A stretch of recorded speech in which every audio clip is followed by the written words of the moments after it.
We're shedding our masks and breaking down walls. Hell, we may even drop our drawers. That's right. We're going commando with Angela and Dana. Hi, my name is Dana Sardano, and this is Angela DiMarco, and we are Going Commando. Going Commando is a little show that we put together because we understand the importance of authenticity. We understand the importance of being who you are, embracing that, stepping into your greatness, and bringing it to the world. And we're doing our best to do that, and we're hoping by doing so, we give you permission to do the same. So, good morning, everybody. Good morning, Chris. Good morning, Angela. Good morning, good morning, good morning. Good morning. Good morning, good morning. All right, so I'm going to do a little preamble as to why there's 3 people on the screen now as opposed to just Dana and I chatting on. So we just finished season 6, which is the season of balance. Go check it out. Awesome stuff, awesome work. Yeah, it was a good one. Become a better person by watching it. You know, that's the promise. And now we have like this little interim season we're calling season 6.5, and it's just going commando with our peeps. And for the next like 5, maybe 6 episodes, we have some amazing guests lined up where we're just gonna like hang out and chat. And today, to kick us off with season 6.5, we have our good friend Chris Maliszewski, who is this handsome single DILF over there, but it's not that I would like to. This is self-proclaimed. Yeah. Oh, yeah. I see what you think of me now. I didn't know I was the first guest on this season 6.5 with pressure. What the fuck? No. Yeah, no pressure. No pressure. Right. Say something smart. Right. Hurry now. All right. Yeah. Fine. Whatever. How we doing? Oh, so good to have you here. Thank you for being with us. Thank you for chilling with us. And just, we're super excited just to spend time with you, you know, and just hang and like kind of see where this gravy train goes. I don't know. Yeah. And I, you know what, the one thing that I'm not known for is my level of patience. Like a lot of things, you know, good for a lot of things, but my level of patience. So I was going to like want to ease into it, but I'm just coming right out of the gate. So I'm sitting here, for those of you who are watching, I'm sitting here with 2 diehard Pearl Jam fans. And I even was going to wear my Pearl Jam shirt, and I was like, no, fuck them. So I 100%. I had it out. Yeah. I had it out. I was defiant. I'm not wearing my shirt. I got her the red mosquito shirt, and it looks so good. I love it. Oh my God, I look awesome in it, you right? You need to go change. So no, don't change. Be the way you are. But I'll tell you, I knew I could have looked awesome, and I was like, no, I'm not going to look awesome. Screw them. But here's what I was thinking. So this weekend I was thinking, I'm like, you know, where we're going to go, what are we going to talk about or whatever. And I was like, I get ragged on for loving Barry Manilow, total Fanilow in the house. Totally ragged on. You probably can't see it in my screen because there's 3 of us, but when there's 2 of us, you can see Barry Manilow hangs out with his yellow boa in the corner right behind me. Oh my God. Anyway, so I was thinking, we're not very different. I know you guys think you're cool. You're all Gen X, grungy, angry music or whatever. And I'm all like, that's not it at all. But wait. I got a plan. I want to know if you know how similar we all are. At the Copa You're right? Yes. Oh, there's a quiz too. I didn't study. What the? I know. I'm first guess and there's a test. Okay, so here's the quiz. Here's the quiz. And I'm going to assign arbitrary points. I got my pen. This is even. Okay.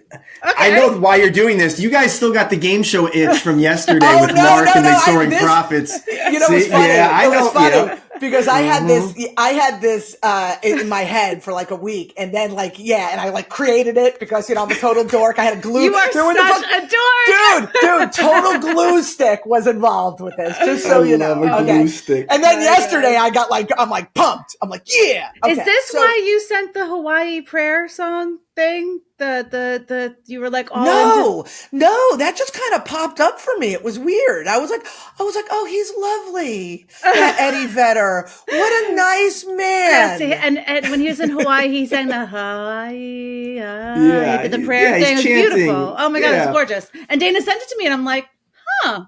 No, I saw it. It came up on I get nothing Pearl Jam. And it came up, and I watched it, and I was like, he's lovely. Yeah, that's from Water on the Road. Yeah. Water on the Road. What is that? That's his like a tour? If it's a DVD. Yeah, it's way back when he did a release. It's a concert on film, basically from one of his solo tours. I think it was 2011, and that's that's on there. It's gorgeous. Yeah. What really got me was when he started and you could Yeah, the vibrations. I get a little, but you could feel the audience start to realize what's happening. Like, you know, he takes a couple of, and all of a sudden they went nuts, and I was like, it was beautiful. It was beautiful. Yeah. I may show up in Philly in September. I'm just saying, it was beautiful. New York. I'm coming to New York. Okay. Yes. All right. Okay. Yeah. All right. So I came up with a bunch of things that came out of either Barry Manilow's mouth or Eddie Vedder's mouth. And I'm going to read them to you. And you have to tell me who said it. Okay. Barry Manilow or Eddie Vedder. How happy you made me. Some folks they got one, others they got none. You ready? Great game. Yes. You want to know? You want to know what my dad calls Barry Manilow? What? He calls barely man enough.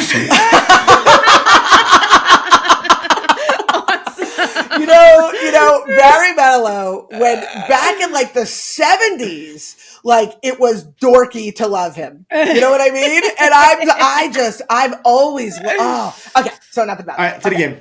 All right. So You're so fucking funny. like when the wind grows tired, the ocean becomes calm. Who said it? Barry Eddie Vedder. Manilow. Eddie Vedder. Longing to belong. Ooh! Yes. Ooh! Wait, time out. Is this like a buzzer game? Angela or I are for points? Just say what you're thinking. All right. Okay. Okay. All right. So I thought we Angela were gets like guessing. one. Lyrics girl, so you know. Angela gets 1 million points. Okay. All right. Okay. Yes. I don't know how many zeros that is, but it looks like 1 million. Okay. And when October goes, the same old dream appears. Barry Manilow. You got it. Nice. 6 points for Chris. 6. Why? He's our This guest. is rigged. Dude, I'm just being a dick. This is rigged. Okay. If Chris doesn't win, this is rigged. 60. Okay. That's a 1-0, by the way. 1. Have to take your hand and feel your breath for fear this someday will be over. Barry Manilow. No. Really? Ooh. What song? No, Eddie Vedder, Sirens. Oh, Take yeah, Oh, that's one of my minus. piss songs. Okay. That That's one of my is. piss songs. Jeremy is my pee song. What? Oh, really? Yeah. We all have pee songs. You know what's so funny? Yeah. I didn't get it. When I didn't get it when you said it, and then I'm like, oh, when you get up to go pee, that's awesome. Yeah, and if it's Last Kiss, I'll try to take a dump, even if I don't have to. No, I'm kidding. I know. Last kiss is a little. Yeah. Oh. Yeah. Oh my god, that's so funny. All right. Okay, so now extra points if you can name like what song it is. Okay. Come into my arms and let me be the wonder of all of you. Barry Manilow. Yeah. Yeah. Come into my arms. Oh my god, could it be magic? It's beautiful. Okay. Okay. Okay. Could it be magic? All right. Okay. My home lies deep within you, and I've got my own place in your soul. That's Eddie Vedder. And I think it's Longing to Belong. Is that right? Or perhaps I Write the Songs by Barry Manilow. Ooh. My home lies deep within you, and I've got my own place in your soul. Yeah, all right. And I look out into your eyes, and I'm young again, Oh, even Jesus though Christ. I'm very old. This was for me. This is Yeah. for me. Okay. Every Okay, answer is okay. Barry We'll just do Manilow, a by few the more. way. We'll just This do is a like few her more. own little karaoke party. But Who here's are the we thing. kidding? The point of my doing this was just so we could all understand that we are all one. We are all in this together. We don't know who's who because we are all the same. Okay, just a couple more. Just a couple. Okay. I'm a lucky man to count on both hands. Oh, that's Eddie Vedder. Eddie Vedder, Yeah. breathe. Just breathe. Yeah, just breathe. Just breathe. Easy one. That's like, Oh, I'm a lucky actually, man as a to matter of fact, I count just saw on Dave both Matthews a hands. couple weeks ago, and he covered that. You know, he's been covering that lately. Oh, really? I saw Dave Yeah, Matthews a couple times in concert. Beautiful, yeah. Okay. Good All job. right. He does a good job on it. Here's one. Go from the back. Like a good neighbor, State Farm is there. Barry Manilow. Barry Manilow. And I just to go with that, I am stuck on Band-Aid because Band-Aid stuck on me. And you deserve a break today at McDonald's. Hell of a jingle writer, that guy. Just throwing it He out wrote there. all those Wait, jingles? Yeah. Front door. I swear to God, what do you think? I would just bust out with like a good neighbor? Wow. No, pull up. I just pulled 3 that like I knew well. Like he's crazy jingle writing. Yeah, so he had to resort to jingle writing, and is that why he's him and Uncle touring? Jesse? No, him I and don't Uncle think Jesse. so. Who would have knew? Jesse, totally. Who would have knew? You know, speaking of Uncle Jesse, I saw the Beach Boys many John years Stamos, ago, and Full John House. Stamos was playing drums. Uncle Jesse. Yeah, he was actually. Yeah. They just played in Ravinia here in Illinois, and he showed up and played the. He's still doing that. It was like the late '80s when I saw him. Gee, oh my god. Okay. You don't know who Uncle Jesse is, Angela? I do now that you said Full Okay. House. Yeah, I was yeah, like, yeah. I'm thinking like Uncle Cracker. I'm like, what? Oh, like got it, who? got it, got What? it. Okay. Okay. Sorry. Here's one more. Again.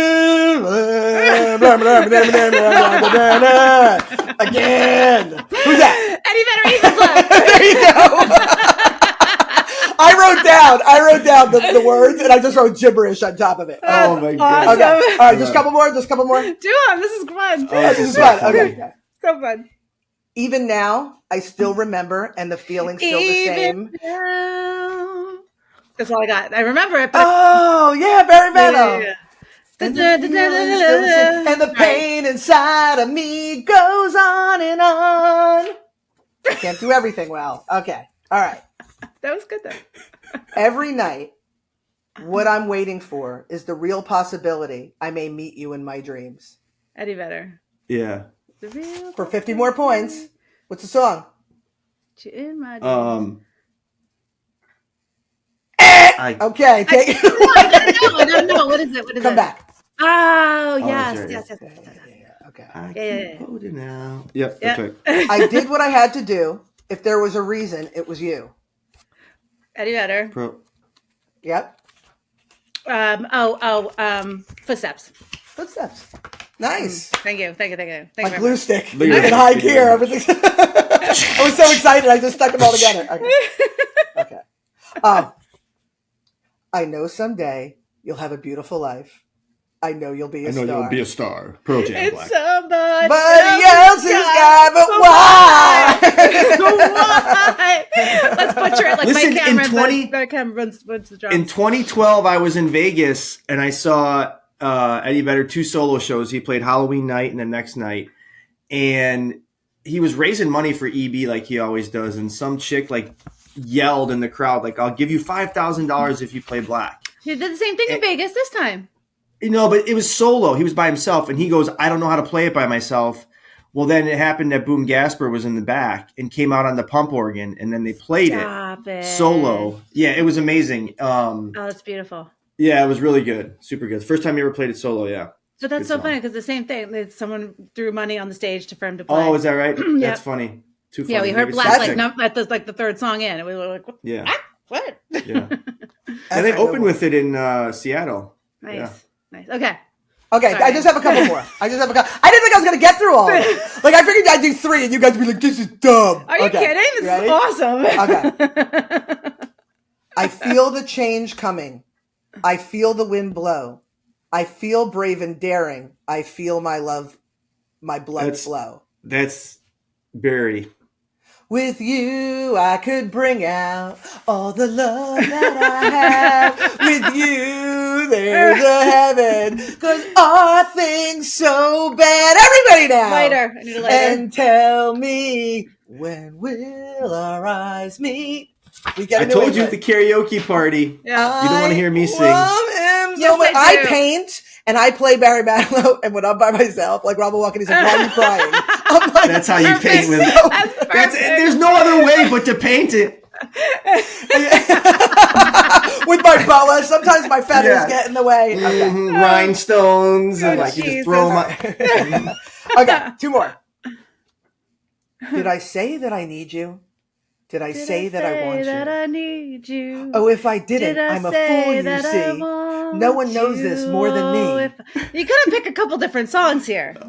Listen, I just went with a list. Like I was like, you know what I did? I tried to pull lyrics that looked like something Barry Manilow might say. Yeah. Everything else is life is and I was like, really? I need something that has some love in it. Oh, really? Okay, one more. Okay. We'll try to keep it together. Okay, Barry obviously Manilow. Barry Manilow.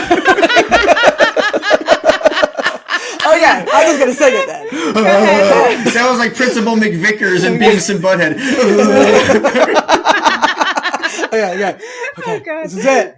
Okay. Caught up in a world of uphill climbing. Tears are in my mind and nothing is rhyming. Oh, Mandy.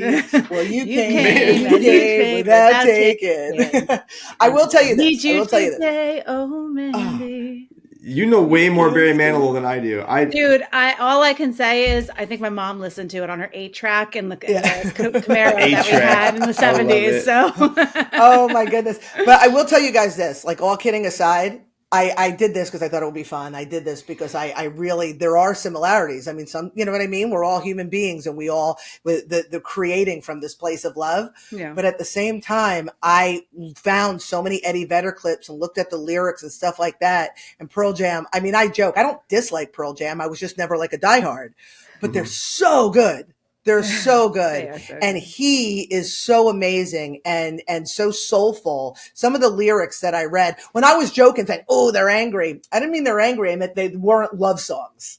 You know what I mean? They were like, you know, like political commentary or, you know what I mean? Or something like that. So it didn't jive. So I was focused on just a very small pool of lyrics, but just beautiful. When I saw that Hawaii thing, I was like, oh, I'm a believer. So anytime you want to send me music I'm a or anything believer, like that. she said. Well, but we were talking like, you know, music, right? To me is a lot about vibrations, right? And I know, Angela, like you like lyrics and I like lyrics as much as anybody, but like the vibrations of music, we all like, it's like food, right? We all got to eat, but we all like different cuisine, right? And music's no different, like Barry Manilow, Pearl Jam, you know, country, whatever, rap, like, and I think if we all took that approach in life in general, you know, like we're all human, we all like different things, we all whatever, like think how much more peaceful we'd be. It's wild. Oh my God. So thank you for doing that. It's a really good exercise to remind us rock stars that Barry is not too far off. Not too far off, right? Yeah. That was really fun, Dana. Thank you so much. Yeah. That was a cool treat. Thank you. And Chris, just so you know, that's the kind of like how I was known, because I fell in love with Pearl Jam in the fall of '92. And that's when Dana was my pledge mom in our sorority in Florida. So that's when I met Dana. And I was like, I was all angst. I was all Gen X. I was all in pain, and Eddie Vedder. And like, we would get high and play the 10 and verses, like, on the record, you know, and like stare at the blacklight posters and talk about the licks. And I was Pearl Jam. Like that was my thing. Like that's so like how funny. Chris, and I'll tell you, right around probably like 93, 94, 92 through 94, I was bartending at like the local college bar that Angela eventually bartended at, but I was bartending, and I remember Angela coming in, and this Pearl Jam was huge. You know what I mean? Like it was just like blowing up. And that's how I knew her. Like Angela was Pearl Jam. That was it. Like even when we reconnected after all these years, it was because I saw something with Eddie Vedder, and I just kind of reached out to her and was like, hey, the blah, blah with the blah, blah. And here we are. So Eddie Vedder is our, you know, Angela jokes he's her spirit animal, but he's our connector. That's so funny. Yeah. When I was younger, you know, growing up, like I had like multiple personalities because I was like this jock, you know, kind of like excelling athlete. And then I got a scholarship. But I was also like going to Pantera shows. Right. And I was going and seeing like metal and like seeing Pearl Jam like in 98. Like, but really younger me was more into metal. Like I was going to like huge, like, you know, bands like that. So it was weird because like I was an athlete and like this metalhead, you know, like who the fuck is and this here guy? you are now. And now I'm like just me. Yeah, scary enough. Exactly. Yeah. So one thing that I really want to do with Commando is I always want to show the Commando side of things, like the authenticity of what goes into like events and what goes into what makes people tick, you know, just like the behind the scenes, taking the mask off. So I'm really curious, like with Hail Auctions, like how can you like I know why you ask people for like $100,000 and you have no problem doing it, like, but like what does that feel like? What does that take to do that for you? Like just like hey, okay, everybody, great cause. You got $100,000 or give me a hug for $100. Like you just like are so out there and so charming, and people are just like throwing money at you. Like, what does that feel like? Like, Well, If first only tell I us got what to it keep is. some of it. Shit. Well, first tell us what it is. Tell us about hell auctions. Yeah. Yeah, Well, so thank you for Angela's asking. like, But no, truly, already like, know. like, listen, and Dana, kudos to you for like leading us into this, right? Like, you didn't even probably, you knew what you were doing, but like, Hail Hail Auctions is a tribute. My favorite song is Hail Hail after Pearl Jam. And so essentially what we are is we're a fundraising company. We call ourselves a VIP, like the very important partner in fundraising. We work with great organizations nationally who I believe are doing good in the world to help raise funds to carry their mission forward. And so we do it in very creative ways. We have a media production side. We have an awareness consulting side, consignment. I'm even a licensed auctioneer, so I get on stage and do the selling and bidding and what have you. I love that. Like you said, Angela. But really how I got into it, baseball, really. When I was in coaching college baseball, we did fundraising. So I had work a lot with boosters and asking people to buy things for our players and such. And so I just really developed no fear of failure, whether I was a player or a coach. And so when I started working in Parks and Rec, we had this scholarship fund where we gave free recreational programming to kids of need based on their financial situation. And as a park district, we never raised money and the community never knew this program existed. We just used tax dollars to fund it. And so one day I was like, hey, I could raise a bunch of money. We could do this sports themed banquet and I could bring out all these legends from Chicago. And they're like, yeah, right. And it took like 18 months for me to convince them. And so the first year we kicked off what was called the Champions Banquet, and Fergie Jenkins is a Hall of Famer with the Cubs came. We had like 130 people. But fast forward like 6 years, and the last event was with Chris Chelios. We had almost 300, and we raised $60,000 for the fund. wow. And so like I've always had like this passion and ability. And, after being in the mass shooting as I was and having life twist and turn, I had to make some sort of a decision professionally and personally, like what was the best healthy path forward. And so finding ways to raise money and use my experiences to create awareness for charities is awesome. Like, why wouldn't you want to do that if you have the ability and The gift.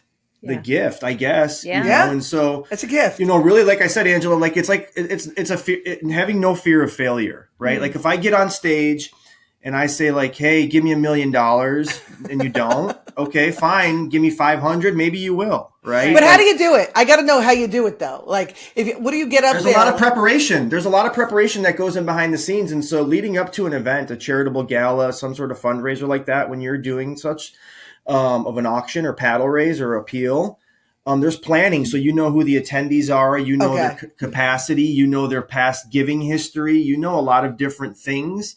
So that way this organization knows how much they expect to raise, right? But oftentimes what happens is the charity will be like, well, we know Dana is in the audience and she's going to give $50,000 and nobody else is going to give more than her. So let's just start at 50 and we'll just get that underway. And I'm like, well, no, like I'm a pro, like let's start at 250. Right. And if it's awkward for 20 seconds, like I'll crack a stupid joke or I'll make fun of myself because that's what I do. And then the audience gets more comfortable, So just give us a specific. So you're like, all right, Dana, blah, blah, blah. Are you so calling me like, out and saying 250? Yeah. So no, like what I would say is, okay, here's a great example. I just did an event for an epileptic organization and they wanted me to start at 25 and I started at 100. And I said, all right, we're going to start, you saw this big presentation, why we're in the room, we're funding research for epilepsy. We're going to ask someone in the room to start us off at $100,000. Is there anybody here who wants to give us $100,000? If we're not going to get $100,000, we're going to move to 50. Yeah. And that's okay. And I'll just keep talking. If somebody here doesn't want to give me 100, it's okay. I'm afraid, I'm not afraid to fail. We're here to raise money. And I'll just keep going like that and talking my way into 50. And somebody is usually going to say like, oh shit, like, nobody gave 100. We better give 50. That's what I was going to say. You start at 150 is a gift. You know what I mean? Yes. That's my psychology with my kids. Right? Like it's like I'm a car salesman, right? Yeah. But I'm just using those skills for good. And the best part of it all, truly, is like I get to almost like decide who I work with. Like if I don't believe in your mission, if I think your charity is not in line with who I am or what I believe in, like. More power to you, but I'm not going to support you. I'll find somebody who can. Pretty wild. Yeah. So that's cool because it's like, I imagine it'd be difficult to be like $100,000 for, like a fund that you could give a shit about, you know what I mean? Or something that you don't believe in, because then it's like, otherwise it's like, come on, this is not for me. Like, this is for helping this amazing cause and all these people working really hard. So yeah. And it's almost like a show, like we talked about music and like our love of like, Pearl Jam and Barry, like in essence, you're on stage and you're a showman and you're entertaining a crowd and you're convincing and selling. And we always say, like, every time you are on stage raising money, it's an audition for like 3 or 4 next charities, you know? And so, it really is. And then literally I got to open for Rick Springfield one time. So like, what the hell? Like, I look in the mirror all the time. Yeah. You saw that, didn't you? You all saw that, right? Oh my God, I freaked out. I was like, oh my God. I was like a Jesse's girl. He was on the table. He was singing Human Touch. Oh, yeah. I watched it. It was wild. It was wild. Yeah. And like, you get to, and that's the great thing too, right? People don't recognize the doors that could open by aligning yourselves with charity work, right? Yeah. The people you can meet, the awareness you can create for your own business, the clients you could develop, the list goes on and on. People are so focused on traditional means of marketing and creating awareness. Yeah. Like, find something you believe in, tie yourself to it, and good will happen. Like the world will reward you. The earth will reward you. The gods will reward you. Yeah. And I think so many people are starting to believe it. Yeah. We talked about how, Going Commando definitely wants to support your work, so from a creative services standpoint, we can kind of back you up, and any charity that you're working on, if an event aligns, like, we're there. And then we're going to also start to, I think we're talking about finding a charity and who we could assist, like you're giving us some help. I want to support Walk Tall. Yeah. Thank you. Well, we're close. Our foundation is just about wrapped up. And I always joke and say, like, shit, in America, it's easier to get a gun than it is to build a charity. It's crazy. It's wild, right? Like, it takes so long to all this documentation. And a great friend I met through LinkedIn, like I met the two of you, Tammy Fisher, volunteered her services to get us up and running. And once that goes, we have some great plans in the works for peer support and creating awareness about mental health. But yeah, it's crazy. It takes forever. It's stupid. Yeah. What you just said about, it's easier to get a gun than to, create the charity. I don't want to get too much into the politics of anything, but they go hand in hand. You have to create some restrictions, but the mental health, like, if you don't do one without the other, if we don't take care of the mental health in our country, then it doesn't matter. Right. Because, you know what I mean? You can do all the restrictions you want, but if you don't handle mental health, people are going to kill each other in different ways. You know what I mean? Mm-hmm. So I do think that you have this partnership that people are overlooking, and this balance of the things that are important that I think people are overlooking. And I think what you're doing is so admirable. And I know enough about your why to know how you got here. And I think the overarching message, in all of this, listening to you about what you're doing and your passion for what you're doing and your excitement about what you're doing and your know-how, is when people understand that what's my purpose? People are lost, they're floundering, they're rudderless. You know what I mean? But if you figure out what matters to you, like, what do I want? What matters to me? I want people to be well. I want the people, that the causes of my life that matter. I want them to be okay. Okay. What matters? And what am I good at? Mm-hmm. Oh, I'm charming. I'm engaging. I'm talking about you. I'm charismatic. I'm all of these things. So I'm taking all these things that I'm good at, my experience, my know-how. I'm combining it with what matters to me. It looks different for everybody, and you found this unique niche that works for you. And I wish you only the best in your expansion and continued success. It's awesome. And I want my introduction to Rick Springfield. All right, deal. Okay. Listen, that's the first time I want to say, thank you for that. That kind of filled my heart. That's the first time, anyone has ever said, we wish you the best. And I don't mean it to say that people haven't wished us luck or wished me luck or congratulated me. Not that I deserve congratulations by any means, but you do. yeah, like, wishing somebody the best is powerful. Like, Yeah. whatever it is you want, like, I just wish the best for you. Like, holy fuck. Like, that just gives me tingles. Like, the hair on my legs is standing up, but like, so I'll say, like, if people don't know, but if people don't know, like, what walking tall really is, like, and I'll just say it, bluntly, like, I was in a mass shooting 2 years ago on the 4th of July. I was the co-chair of the parade in Highland Park. And it rattled me, right? Like, it legitimately shook me to my core. It really redefined my purpose. I always say, like, I'm a guy right now of like 3 lives. Like, I was in baseball for almost 15 years, and like, my purpose was to win ball games, to develop athletes, to make as much money as I can, to be the head coach, And then I transitioned to Parks and Rec, and it was like to focus on a community and to raise money for a good cause and to put on recreational programs for kids and be a leader and so on and so forth. But like, now it's so different because I have a different lifestyle. I could fit work into my life opposed to my life fitting into work. Yeah. And I'm spending so much more time with my kids. I'm having so much more fun.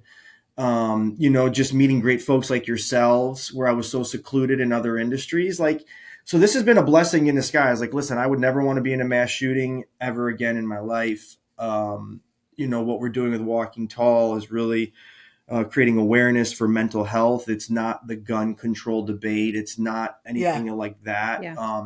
Although yesterday, I did create some controversy a little bit on LinkedIn. Some people got their feathers ruffled. I wondered, I didn't want to ask you, but I would like to know your, for those of you who are watching, this is an evergreen episode, obviously, and you're not watching it immediately. I'm assuming you're referring to the fact that guns were fired at a Trump rally, that there was an attempted assassination, essentially. Yeah. So I was curious your take on it, like if that incited or triggered any kind of, PTSD or what your feelings were. If you'd like to share, I'm sure I'd love to hear it. Well, yeah, I mean, first off, I do have PTSD, right? Diagnosed PTSD from my experience. I have triggers of which I'm now able to manage better because I'm removed from that environment, first off. Like, so that was the most healthy step I had to take.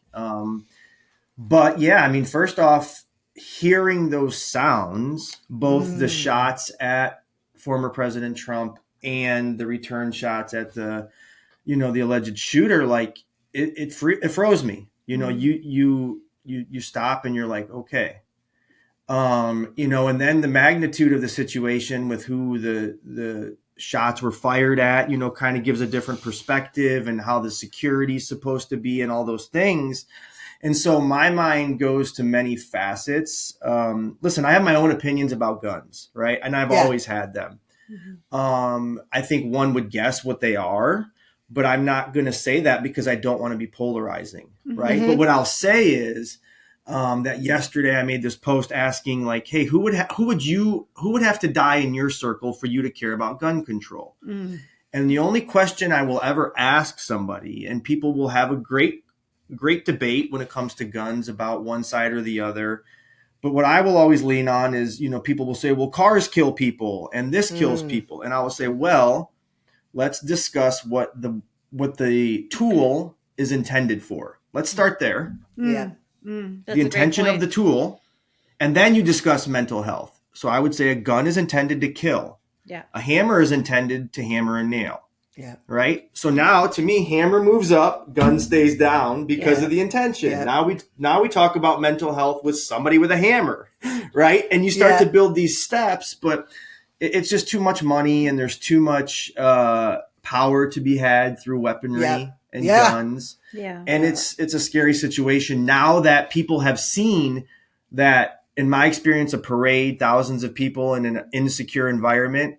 Right? Oh, it can happen to anybody. Well, now it really can. The most secure environment in America was just jeopardized. And one of the most important people in our nation, regardless of what you think about him as a human or a president, was almost killed on TV. Yeah. On TV. Yeah. That's not good. That's not good for anybody. Yeah. It's unfortunate that because people are in so much pain collectively. And when I say in pain, you can say, oh, this one, the left and the right and the this. in order for there to be so much anger and fighting and dissonance among everybody, people are in pain. Otherwise, they would not. You talked about vibration before. They would not be aligning with the anger and the venom towards each other. Make sense? Yeah. So you have everybody in pain. They're not even hearing reason. They're not hearing what you're saying. You're right about the guns. I agree with you. I agree with you that they are created for to kill.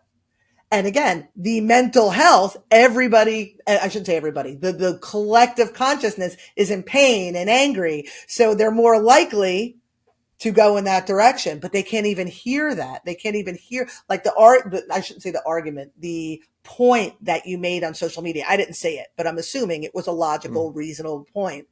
Only angers people even more because the collective consciousness is in such a bad place right now. It's unfortunate, and as I always hope to do, and I think people would agree as best as possible, I never portray myself as one opinion or the other. I just come as a matter of fact, and I keep it from a mental health perspective in most cases, because mental health affects both sides. Yeah. But if you look at some of the content yesterday, there's some pretty angry folks at me only for asking a simple question, not even stating my beliefs. They just assumed. Yeah. And I'm coming from the perspective of like, that was a pretty bad situation. We have to rethink where we're at as a society, both from a gun control and mental health perspective. Yeah. And we got to stick together because that's not what's happening to you. It's so I think that part of our personal responsibility to society is to take these things that happen in our lives, these experiences, and transmute them into something positive. And you are an amazing example of someone who had a very tragic experience, and you transmuted it into this beautiful life that you're living today. And it's only going to increase because you're living your purpose and all of those things. Yeah. And all I can say is that we do have a lot of people in pain. A lot of people have their own personal PTSD with politics. Like their families have been divided over the last 20 years. You can't talk about it in conversation anymore. And I think what we all need to do is look at the things that trigger us, and why are we so vehement in a certain direction, in a certain place? Why can't we have empathy for other people who have a difference of opinion, and try to look there and try to resolve that within ourselves and transmute it into having empathy and compassion and allowing, what you started in the beginning, like we have different kinds of music, we have different kinds of food that we like, why we have different kinds of politics, different kinds of opinions. And that's what makes us all amazing. So if we can transmute all of these things and turn them into some kind of like, okay, how can we collectively come together to address issues? Well, first start in ourselves. Fix ourselves.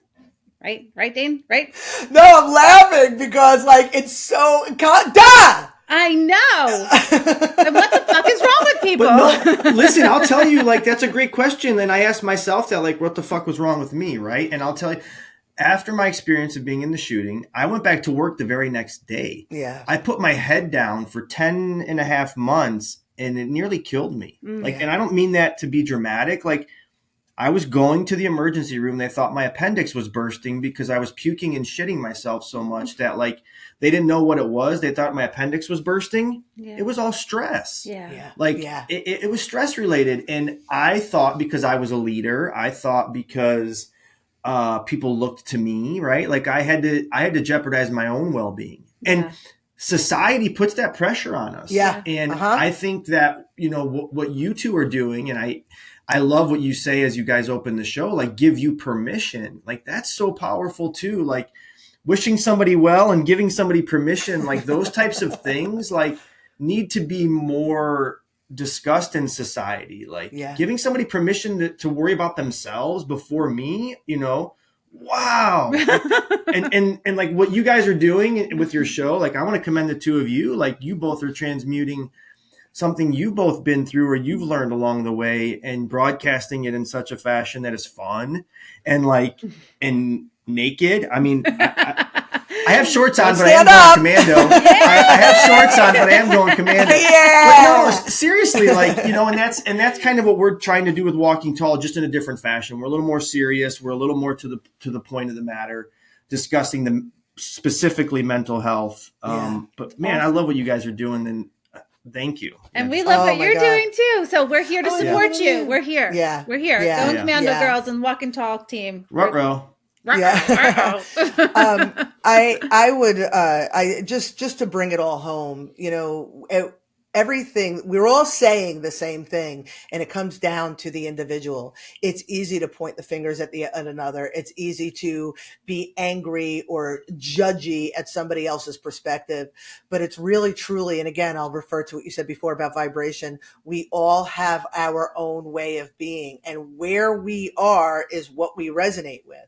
And if I'm in a place, my mental health is secure, I am well, happy, and whole, I am bringing my imbalances back into balance on a regular basis, I am not going to be triggered or emotionally charged by this, that, or the other. So there can be a sea of chaos in the world around us, but at the end of the day, it comes back to me, and by my ability to do that, because I have no control what's going on overseas, and I have no control what's going on in my neighbor's house, but I do have control over this. And when I bring this into alignment, I then can assist another. I then inspire another. My just way of being affects the others. And if we can all do that and be inspirations to the guy to my left and to the guy to my right, that's how we make the world a better place. And Chris, I appreciate you, and I appreciate what you're doing. And thank you so much for joining us. And before we close this thing out, is there anything else you want to share with us? Any call to action? Anything you want anybody to know? Oh my gosh. Yeah. Well, first off, connect Pearl with me Jam on rocks. LinkedIn. Yeah. Besides the obvious, you know, connect with me on LinkedIn. You know, I hope to be a voice that, you know, people look to on a periodic basis for fun and inspiration and awareness, and you are, you know, raising money now. And so connect with me, please. Go to our website, hailhailauctions.com, or go to walkingtallmovement.com to see our work there. But, you know, just be a good person. Like, fuck, the world. Like, yeah, that's the call to action. Like, don't suck. Don't like, suck. Human. You know, and yeah, like that's a profound question that I don't feel equipped to answer. But like, really, the call to action is just be a good human, and you know, treat each other with love, lead with love, kindness, and walk tall. Oh, Yay! Walk tall. Yeah. Yay. And party with us in the city, in New York City, for Pearl Jam. I think you're gonna come up, Dana. September. I'll be there for Labor Day weekend, right? Pearl Jam at MSG. I'll be there hanging out. Yeah. And I can't wait to meet you in person, Angela. It's gonna be a lot of fun. And Dana, I can't wait to see you too sometime here soon. But well, next time Manilow's in town, we'll round the troops. Oh my God! You know, Dana, where's the tailgate? Are we tailgating? Got to bring the Metamucil. Gotta get those orthotics out for the dancing. What I love about Barry Manilow concerts is nobody stands. So I can just sit back and enjoy the show. Even Riot. So funny. On that note, I would like all the cheese bags to stay fresh. Stay fresh. Stay fresh cheese bags. Stay fresh cheese bags. Love it. Thank you, Chris. Thank you, guys.